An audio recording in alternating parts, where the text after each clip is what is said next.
Briana Aldridge, joined by Garrett, CBS Sports writer, to look ahead, really, to this Ravens versus Cowboys matchup. And it's been the talk that Ravens have not been 0-3 since 2015, so they are going to come into this building very hungry for a win.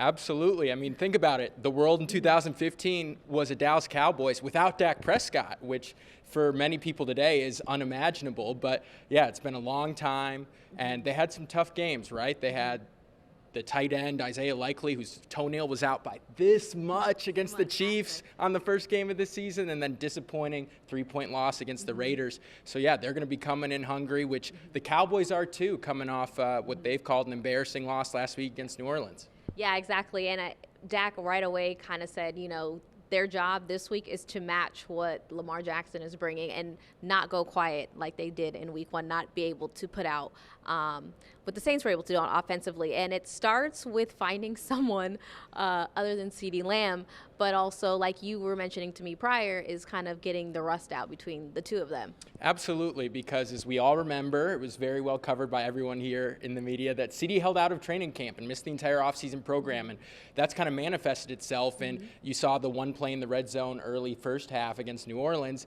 CeeDee was open, going back the end zone toward the right corner, just missed him, and the throw was just a little outside. But Dak said that, and CeeDee both said, that's miscommunication. That's on us. That came from not getting the reps in. So what they've been doing is really spending time after practice. CeeDee told me that they really spend those first few minutes after practice going over all the different routes and what can be fixed. So those after practice sessions could start paying dividends. Dak today told us, hey, look, it's coming. The passing game, it's coming. And speaking of the passing game, we have a tight end who's involved in that a lot, who we did not see in week 2. And injury-wise, it looks like Jake Ferguson is trending to being on the field. How much do you think that helps this Cowboys team kind of get into the rhythm? Oh, I think it helps tremendously. We talked about finding another person outside of CeeDee Lamb. Last year, Ferguson was number 2 on the team in catches, number 2 in yards. And Dak said post-game on Sunday, Jake Ferguson is not just a tight end. He's not just a blocker. He's an aggressor. He's somebody whose spirit, energy, leadership really fires up the rest of the players on offense. So his intangible impact cannot be overstated, at least in the words of his own quarterback. And we saw him limited yesterday, waiting on the official practice report for today, but we saw the sleeve. He looked pretty good, and Mike McCarthy said this is the first week we've really given him a full go or chance to play on Sunday. A lot of confidence, obviously. CeeDee, Jake returning is a big deal, but something that is not going away is the run game. That's been the question that has just resurfaced since week 1, since the season has started. How do you get it going and be more consistent and find efficiency with this running back by committee?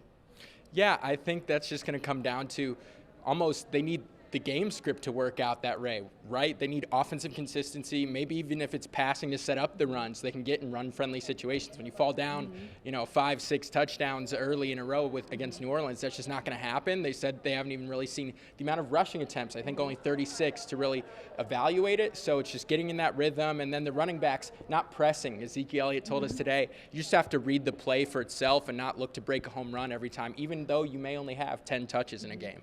And we talked about injury updates with the offense. Jake Ferguson, positive. But defensive tackle Mazi Smith, he didn't practice yesterday, and today he was not seen during the media portion of practice. How big of concern is that when you're already banged up in the defensive tackle position already? That's a massive concern because you're going up against Derrick Henry, who has probably been the best running back in football the last 5, 6, 7, 8 years.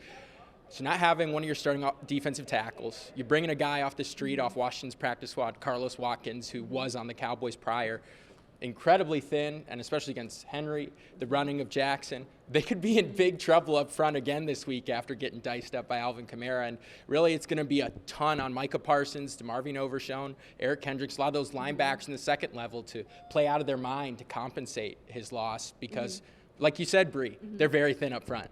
And speaking of that, you were talking about Derrick Henry, but also Lamar Jackson. He is known for using his legs. McCarthy made like a joke about him today and how they're preparing for that. Is kind of leaning on with their speed, Trey Lance, and preparing for that model. He made a joke, I think, about Cooper Rush, maybe not helping with the speed for preparation for that as well.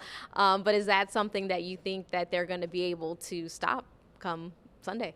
I think I would go back to what Micah Parsons told us on Wednesday, and that's they just need to keep him in the pocket. So what that looks like is getting the pass friendly situations, meaning they're not doing 3rd and short, they're forcing it to be 3rd and 6, 7 longer. And then also when they rush, keeping that integrity of going around the edges and keeping him in the pocket. If he gets out of the pocket, starts scrambling, Micah's really fast. DeMarvin Overshown is really fast. Zimmer, Micah, they've talked about those maybe being some spies for Jackson.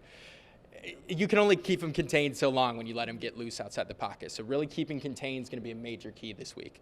Obviously, we won't know until we see what actually happens there on the field. But I will say, being in the locker room these last couple days, it just seems like even if you bring up what happened in week 2, they're over talking about it. They've moved on, they flushed it, and I think that's going to be, obviously, like they said, we just got to put it out on the field. Absolutely. We've discussed it at length. Yeah. Obviously, when you give up 6 touchdowns in a row, we're going to talk about it.